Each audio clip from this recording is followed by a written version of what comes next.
ഇതൊക്കെയല്ലേ വരാൻ പോകുന്നത് ഫ്രണ്ട്സ്. നമുക്കൊരു നല്ലൊരു ചിക്കൻ ബിരിയാണി റെസിപ്പി ഉണ്ടാക്കിയാലോ? അപ്പം മസാലയ്ക്ക് ആവശ്യമുള്ള സാധനത്തിൻ്റെ ലിസ്റ്റ് ഞാൻ സൈഡിൽ ആഡ് ചെയ്തിട്ടുണ്ട്. അപ്പം നമുക്ക് ഫസ്റ്റ് ചിക്കൻ ഫ്രൈ ചെയ്തെടുക്കണം.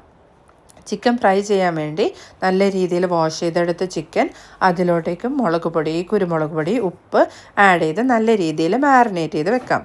എന്നിട്ട് ഒരു 10 മിനിറ്റ് മാരിനേറ്റ് ചെയ്ത് വെക്കാം. അതിനുശേഷം നമ്മുടെ ചൂടായ പാനിലോട്ടേക്ക് ഓയിൽ ഒഴിച്ച് ഈ ചിക്കൻ ഫ്രൈ ചെയ്തെടുക്കാം. ചിക്കൻ ഫ്രൈ ചെയ്തെടുക്കുന്ന സമയത്ത് തന്നെ നമുക്ക് മസാലയ്ക്ക് ആവശ്യമുള്ള സാധനങ്ങൾ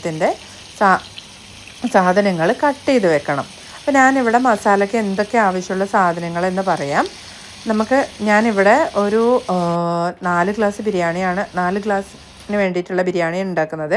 അപ്പോൾ അതിന് വേണ്ടി 5 സവാള, 3 തക്കാളി, 10 പച്ചമുളക്, 1 ഇഞ്ച് നീളത്തിലുള്ള ഇഞ്ചി, പിന്നെ ഒരു 3/4 ഭാഗമുള്ള garlic, lemon juice, fried onion, yoghurt, mint, coriander, പിന്നെ മസാലപ്പൊടികളും.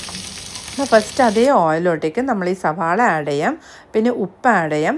ഈ സവാള നല്ല വഴറ്റി വന്നതിന് ശേഷം അതിലോട്ടേക്ക് ജിഞ്ചർ ഗാർലിക് പേസ്റ്റ് ആഡ് ചെയ്യുന്നു. അപ്പോൾ നല്ല വഴറ്റി വരുന്നത് വരെയാണ് ഇവിടെ മെയിൻ പോയിൻറ്റ്സ് നോക്കേണ്ടത്.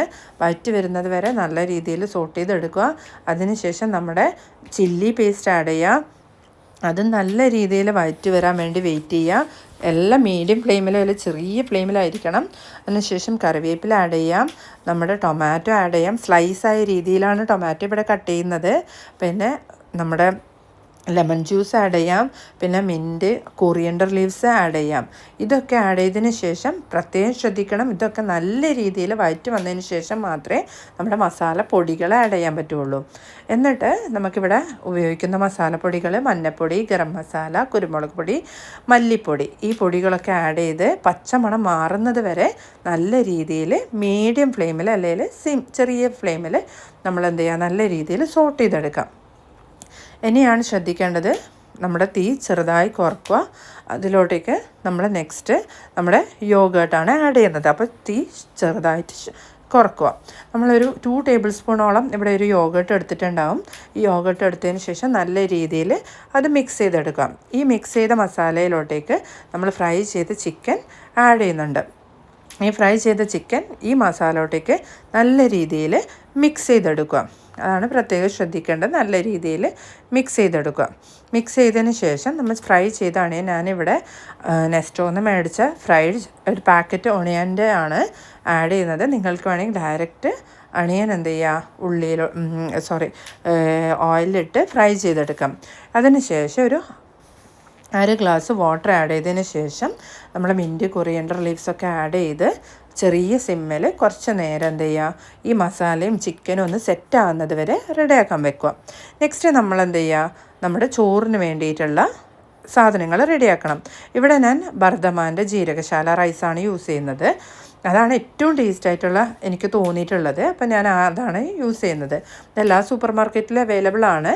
അത് കുറച്ച് കോസ്റ്റ്ലിയാണ്. അപ്പം ഇവിടെ പാൻ വെച്ചു, ഓയിൽ നല്ല ചൂടായി. അതിൽ നമ്മുടെ ഗരം മസാലകളായ കറുവാപ്പട്ട, ഗ്രാമ്പൂ, ഏലക്കായ, പിന്നെ ഒരു 1/2 സവാള, പിന്നെ കറിവേപ്പില ആഡ് ചെയ്യുന്നത് ഒരു നല്ലൊരു ടേസ്റ്റിന് വേണ്ടിയാണ് ഞാൻ ആഡ് ചെയ്യുന്നത്, സ്മെല്ലിനും കൂടി വേണ്ടിയാണ്. പിന്നെ അതിനുശേഷം നമ്മൾ വെള്ളം ഒഴിക്കും. വെള്ളം ഒഴിച്ചത് എത്രയാണെന്ന് വെച്ചാൽ 1 ഗ്ലാസ്സിന് 1.5 കപ്പോളം നല്ല രീതിയിൽ ബോയിലായതിനു ശേഷം ഉപ്പ് ആഡ് ചെയ്ത് നമ്മൾ വാഷ് ചെയ്ത് വെച്ച റൈസ് ആഡ് ചെയ്യുക. ഈ റൈസും വെള്ളവും ഒരേ ലെവലിൽ വരുന്നത് വരെ ഹൈ ഫ്ലെയിമിൽ തീ വയ്ക്കുക. അതിനുശേഷം ഒരേ ലെവലായതിനു ശേഷം ഫ്ലെയിം താഴോട്ടേക്ക് ചെറുതാക്കി അടച്ച് വെക്കുക. ഒരു 10 മിനിറ്റിന് ശേഷം ഒന്ന് അപ്പുറം ഇപ്പുറം മറിച്ചിട്ടതിന് ശേഷം വീണ്ടും ഒരു 10 മിനിറ്റ് വെക്കുക. പിന്നെ നമ്മളുടെ റൈസ് റെഡിയായി.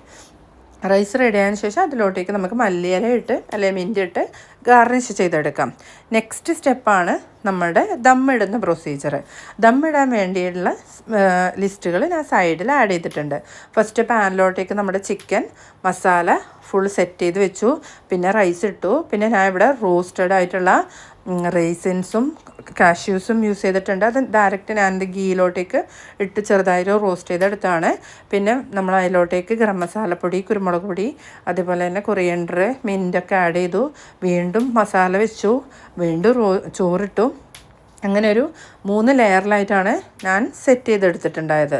അങ്ങനെ സെറ്റ് ചെയ്തു. ആ ചൂടുള്ള ചോറ് തന്നെ അതിലോട്ടേക്ക് സെറ്റ് ചെയ്യണം കേട്ടോ. അപ്പോൾ അത് പ്രത്യേകം ശ്രദ്ധിക്കണം. ഫസ്റ്റ് മസാല ഉണ്ടാക്കിയതിന് ശേഷം മാത്രമേ ചോറ് ഉണ്ടാക്കാൻ പറ്റുള്ളൂ.